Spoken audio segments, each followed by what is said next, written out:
Hello, and welcome to the One Question Leadership Podcast. My name is Juliana Smith, and I serve as the Deputy Athletics Director and Senior Women Administrator at Colgate University. I'm a proud graduate of the NCAA Dr. Charles Whitcomb Leadership Institute. The Leadership Institute helped me refine my gifts and develop new skills for navigating my career as a college athletics professional. I gained clarity about how I want to continue serving within college athletics, and the Leadership Institute helped me build a community of colleagues who support and challenge me through meaningful relationships. As leaders, we should accept the responsibility to continue learning, to continue growing, and to bring others along with us.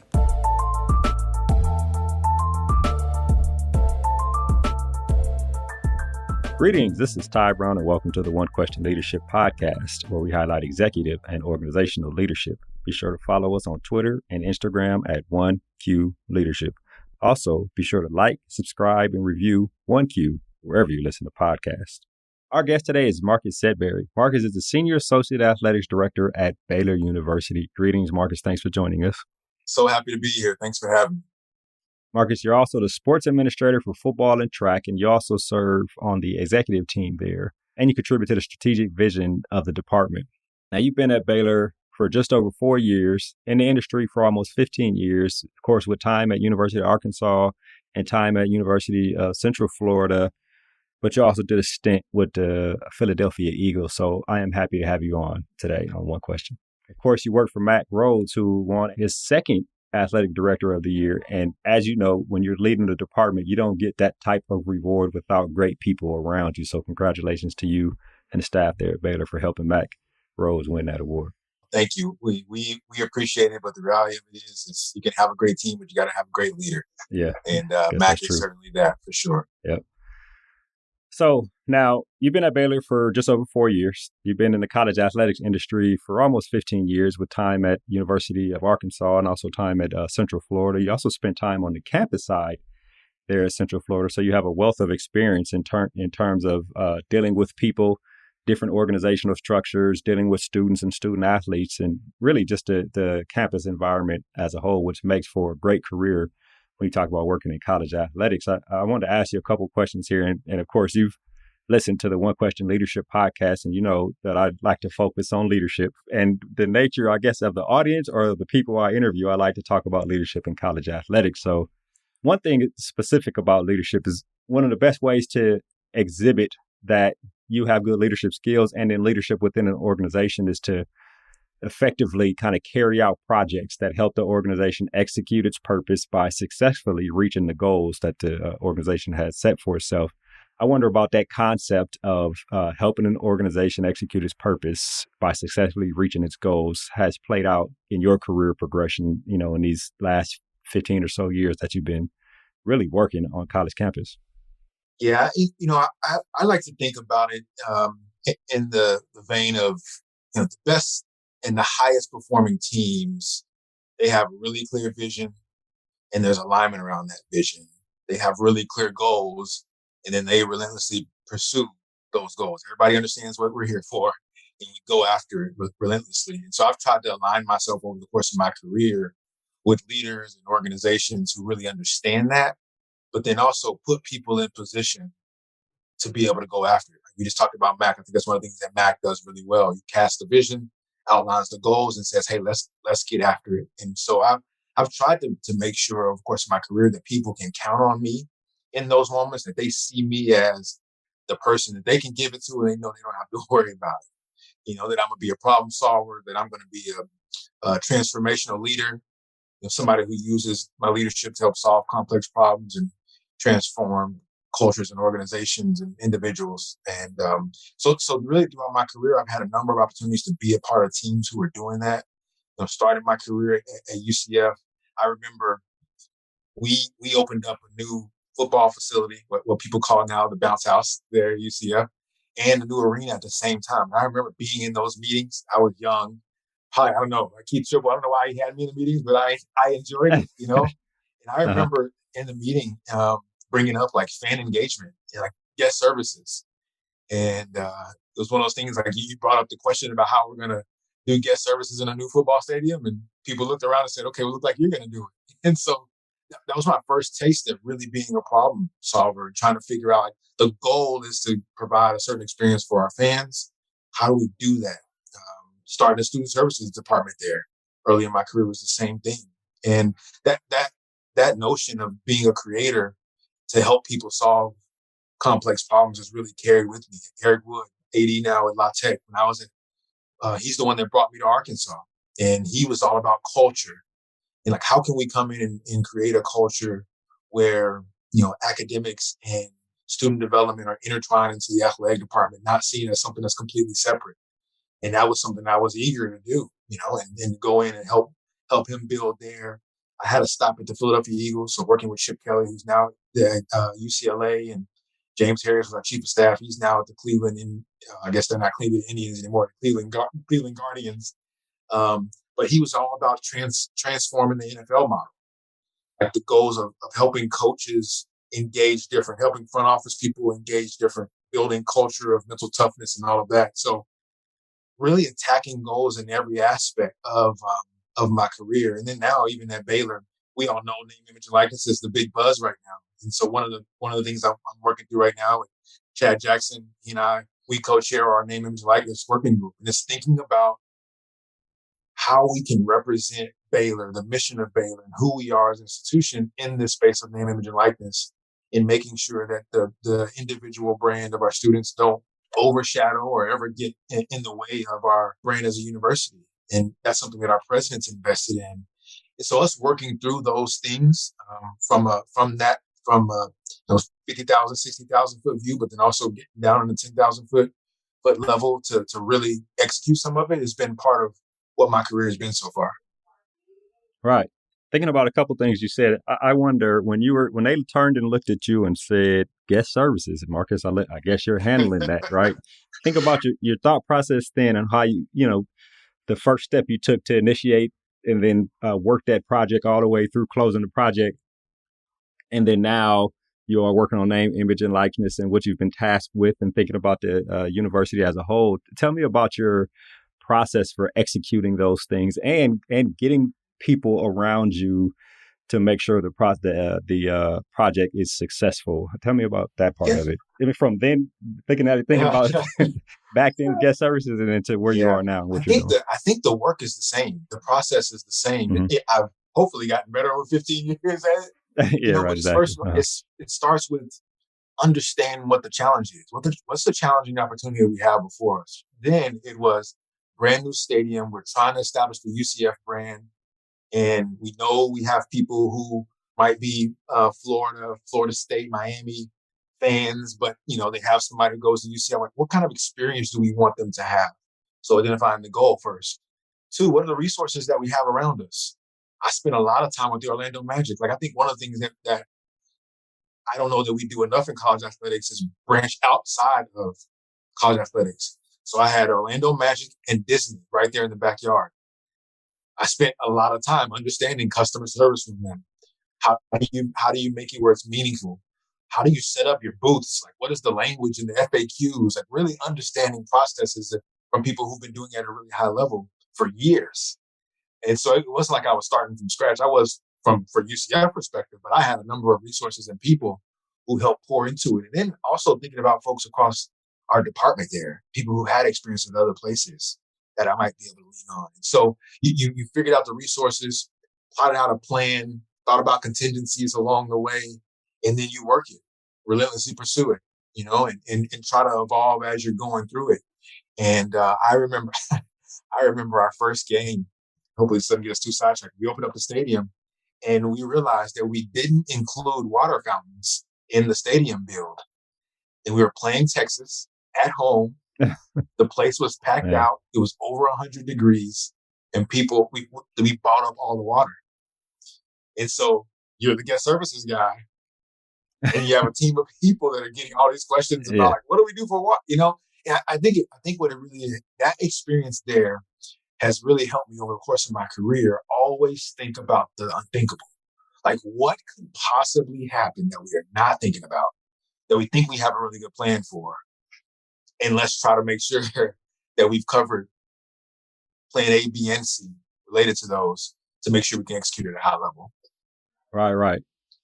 And adjust And it, accordingly if we got to go to and then we plan got B that we necessarily. that's right.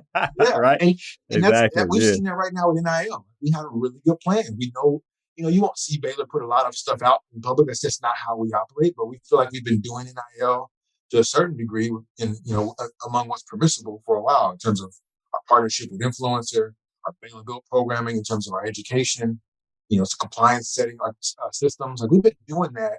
Well, now deals are popping up and we're like, hold on, we didn't think about that. And so I think that's where you go back to your process to say, well, I know we didn't think about that specific thing, but is there something else that's similar that we can use as a framework, adjust, and then still be able to attack this challenge or this opportunity with the same level of passion in order to get the same type of results? Tell me again your charge and you and Chad working on NIL. You said something about not outshining Baylor. I interpreted that wrong. Tell me again what the statement was. So the idea is that just make it real for us. We won the national championship this year, or this past year in basketball, and we have some people who are going to get drafted in the NBA. And one thing we preach here at Baylor is we is greater than me. Like and we're never going to allow an individual person to overshadow who we are as Baylor. We think that Baylor, the brand of Baylor, who we are, and who we aspire to be in the college athletic space and in higher ed in general, is a really unique brand.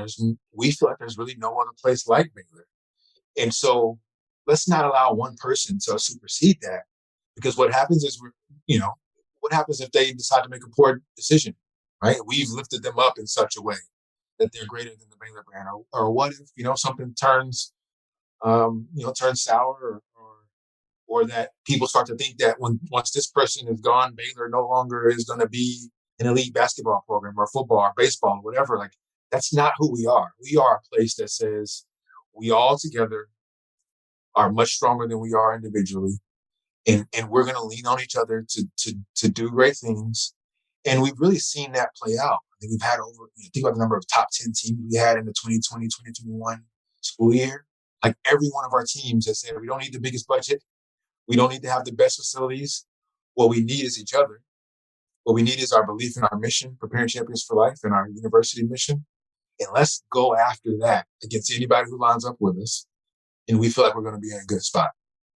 Yeah, there's an aspect of what you're saying that is inherent to the culture of the organization being Baylor institution, however you want to term it, that when people leave or when people go out and shine, they actually want to shine a light on Baylor too, because of the experience they had there. And of course, you guys have a big impact and input on the experience. And you hear AD say it all the time, student athlete experience, or even just on campus, the student experience. I think that's important what you guys are doing, and also to understand that part of that is a culture that's created as the students come up through the university. Yeah. I was going to say we believe, just like everybody else, success is important. Absolutely, we'll never shy away from that. We want to win, and we want to win a lot. But we realize that when we win, we get a platform. What are you doing when you get the platform? Are you pointing to me, or are you pointing to we? And we were trying to establish a culture where people are pointing to we, and we feel like our world could use a little more of that. And we want to do our part. Yeah. The entire earth, right? I don't know what goes on in the universe, but the entire earth could use a lot more of that, actually. Absolutely. Thinking about executive leadership or leadership in general, right? And when you're leading and managing projects, or when you lead and manage departments, leading and managing people, you want to make sure that you have the right people so that you can be successful in whatever it is you're working on, and they can be successful in whatever it is that they are charged to work on. And throughout your career, I know you've had to hire people for your teams, and I wonder about your hiring philosophy, the evolution of your hiring philosophy from the first time you had to say, okay, I'm going to bring in this graduate assistant, to I think you had to hear now, or recently you got to hire somebody there on your staff. So talk about the evolution of your hiring philosophy and what goes into your research on people, just all that kind of thing. Yeah, it is. It has certainly been an evolution. Right. That's for sure. I remember hiring my first GA, and I think at the time I had heard about values and all that. And I've always kind of been into that kind of stuff, into leadership and organizational culture, behavior, all that stuff. But I think I was hiring really based off of who I liked the most. Who did I have the most fun with while we were doing going through the interview process?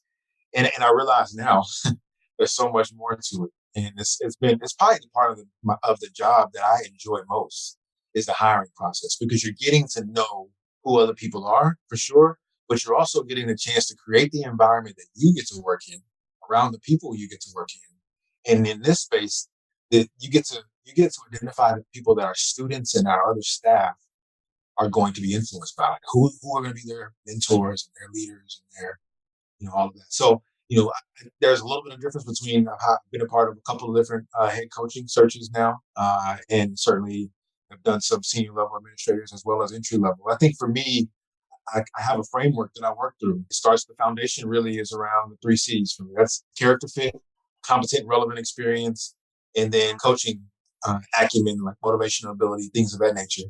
And so those pieces, like the character fit, I'm talking about a coach, does the coach fit the university in our athletics department, what we are about, our mission, our vision?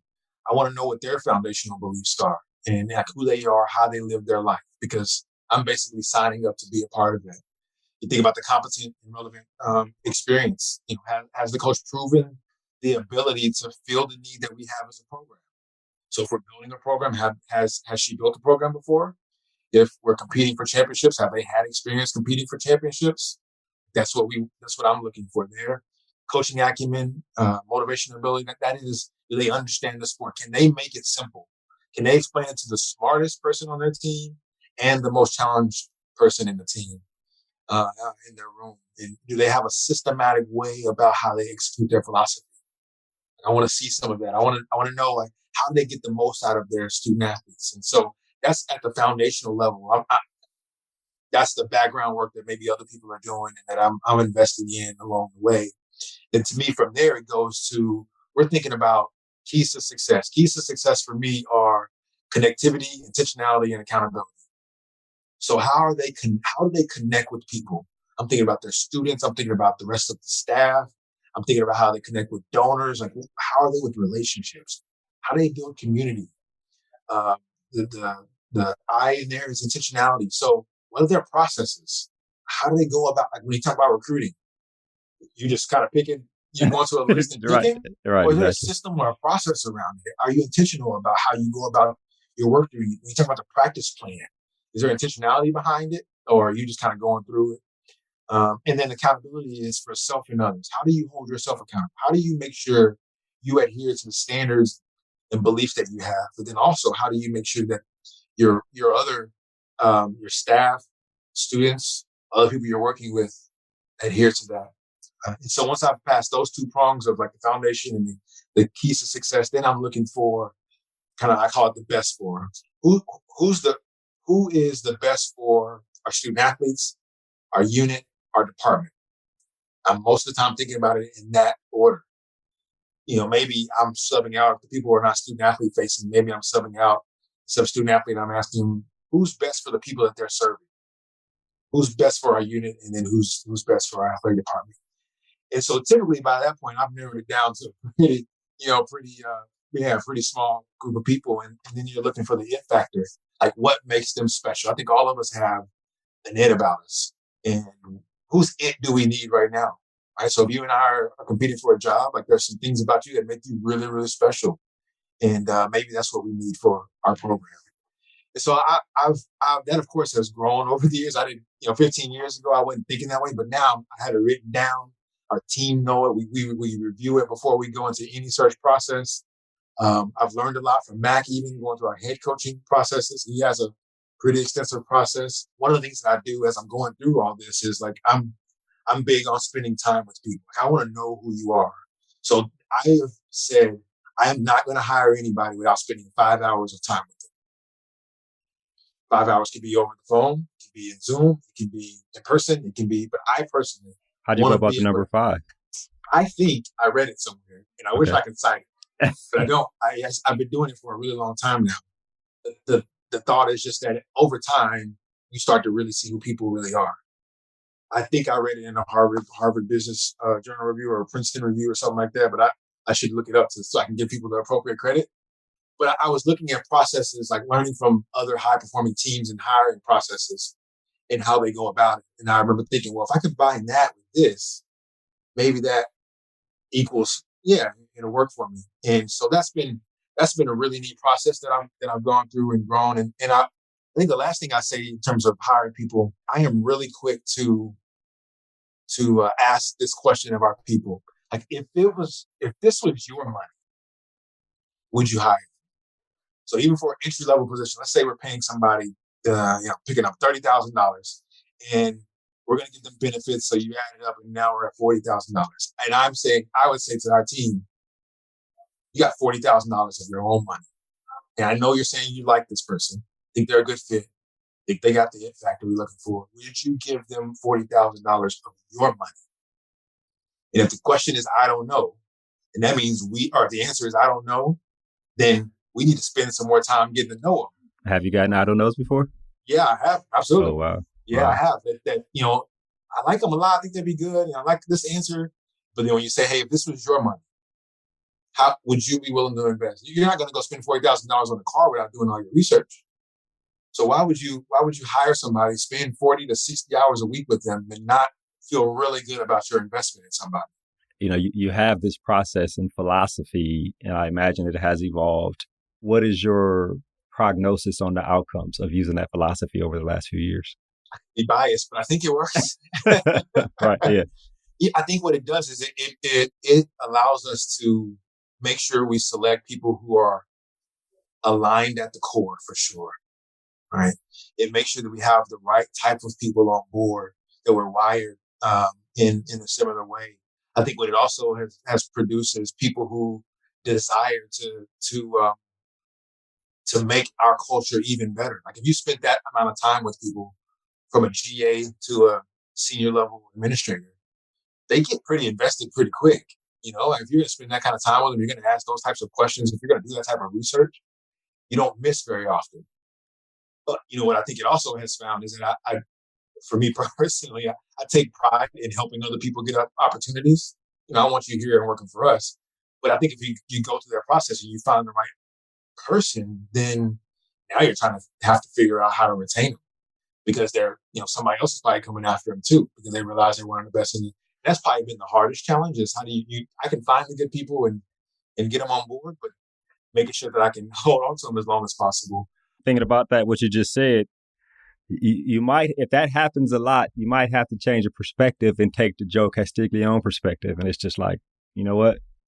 I have a factory, and I try to create people to make sure that they go out and be successful. And at some point they wear my jersey and I'm proud that they, you know what I mean? You just have to accept it is what it is, kind of thing. I was actually about to say that. Like, at this point, I've gotten to the point where I take it as a compliment. Oh yeah. Okay. Excellent. Like, if I feel like, if I truly believe in trying to positively impact the space I occupy and the people I share it with, that means I'm trying to positively impact this college athletic space, the student athletes all over the country.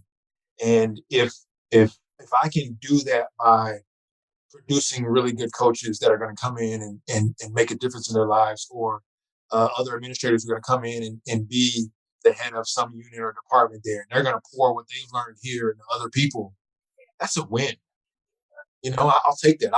I'd love for somebody someday to be able to say, like, hey, I was a part of the Marcus tree, and because you know what I mean, I take pride in that, and that's really helped change my perspective. Like, I don't mind it, and it's all day. It's been good so far. Yeah, that's excellent. I call it. There's two parts of my philosophy, which you just touched on. One is putting it back in the bucket, right? You learn from people, and that has helped you get you where you are. So then when you get an opportunity, you put what you learned back in the bucket so other people can take it. And the other one is you earn jerseys and you endow jerseys, right? You earn people's name on your back because they, like you mentioned, Eric Wood. You wear an Eric Wood jersey on you for the rest of your career. The rest of my life. Yes. And then people who come up under your umbrella and they learn and go off to be great leaders, they wear the Sedberry jersey for the rest of their career. So you earn jerseys and you endow jerseys. So I think that's excellent that you have that philosophy and that has played out for you during I like career. That notion. Thinking about the future of athletics, I mean, I've asked this question to a number of different interviews in different outlets over the last probably 6 months. I mean, people, conference commissioners are leaving, people are retiring, and everybody that's leaving is not retiring, right? They're getting out of college athletics, right? Yeah, And absolutely. there's a number of reasons for people to do that. People have their own reasons. But I wonder about your ideas as you've come up in the industry in different parts and worked with different aspects of an athletics department at different universities about, for the lack of a better word, strengthening the operational ties between departments within the athletics department. And even additionally, what you're doing now in working with campus with NIL and Chad Jackson, like strengthening the tie so that college athletics, like departments, aren't so siloed and that silos are working with each other. So everybody benefits as the tide rises, as opposed to what we see sometimes. Some people are stuck in what they do and don't really know what's going on in another part of an organization. That question probably goes beyond college athletics, but I just want your thoughts on that and how it applies to the future of college athletics, really. That's a big one. But, I think, and let me not sound like I'm some expert, but I think my experiences say, I believe there's a falsity within college athletics, especially the Power Five level. There's this assumption that like I am or my area, like we're the only ones who could do it. And so it's not your wheelhouse. If I'm in communications and I'm responsible for communications, it's not in the wheelhouse of compliance to help us think about how we're going to go about strategic communication. I just think that that's flawed. I think that, I think about another example would be fundraising. In my career, I've had a number of people say that, Marcus, you started in the student services space. I'm not sure that you can fundraise. I remember I talked about E. Wood. Eric Wood is, to me, one of the most compelling, motivational, inspiring leaders out there. He didn't come up in the external route, but you put Eric Wood in front of anybody. Yeah, right. Yeah. They're going to open their pocketbook and say, here's all the money that I have, right? Exactly. That I saved. Yeah. And I think that's why you've seen him already be successful at Louisiana Tech. It's because I think we could all do a better job of understanding that we have other folks around us who are really, really skilled, and the experiences that they've had really help shape them. I mean, if we can invite those experiences into how we make decisions, into how we review problems and challenges, I think that we would all be much better. I think about executive teams. I've heard about executive teams. I'm not saying this is any executive team that I've never been a part of, but I've heard of other executive teams or senior staffs that, they get together and they go around the table and just share what they're working on. Or maybe it's just an info dump from the AD. And there's never any shared decision making that takes place. And to me, that's flawed. You have the most experience, maybe the most trusted, maybe the most creative, or the people who have been at the most places, kind of the best leaders. Like, yeah, these people are around the table, and all we're going to do is just share what we're working on, as opposed to saying, "Hey, I got this problem. This is how I'm thinking about it. What do y'all think?" Like, what if in our industry we started to think of senior staffs as more of think tanks and masterminds that we can explore tough challenges with, that we can look at our threats and our opportunities to our department, to my unit, and say, hey, am I missing something here? And we start to realize that compliance person is always writing communication out to people. It has a really good way of crafting things that actually probably could help the communications person. And if we would do that, I think that it would help us as an industry, and I think it would also make each of us not feel like we're on such an island sometimes. Especially when you get to the leadership spots. I mean, it's an old adage that the higher you get, the more lonely it gets. It doesn't have to be that way. I think it's become that way because we feel like, hey, we have to hold on to it. It's us. There's pressure on me to know this. There's pressure on me to be able to deliver this. I think if we really embrace vulnerability and welcome the accountability and being able to like really learn from the feedback that's around us, I think we can make a big difference in how how college athletics is moving forward. Yeah, excellent. That's excellent advice, Marcus. I think from my experience with you when I was down in Waco and from what I've seen about your career prior to coming to Baylor, I think you are making a path for yourself that I'm sure people outside are looking at, and I'm sure that people like a Mac Rose and people who work there at Baylor are happy to have you there on staff at Baylor University. I really appreciate you joining me here on the One Question Leadership Podcast. Well, I appreciate it. I am certainly a product of the people whose jerseys I'm wearing, as you mentioned. There are a number of people, and we talk about here at Baylor all the time. It's amazing what you can accomplish if you don't mind who gets the credit. And I've really tried to embrace that. I'm thankful for the people who poured into me, and I'm certainly thankful for you and giving me this opportunity to be here and share in this podcast that I enjoy so much as a listener. That was Marcus Sedberry. He is a Senior Associate Athletics Director at Baylor University. And of course, this is Ty Brown with one question. And keep in mind, the role of a leader is to create and maintain an environment that people want to be a part of. And as always, be better tomorrow than you are today.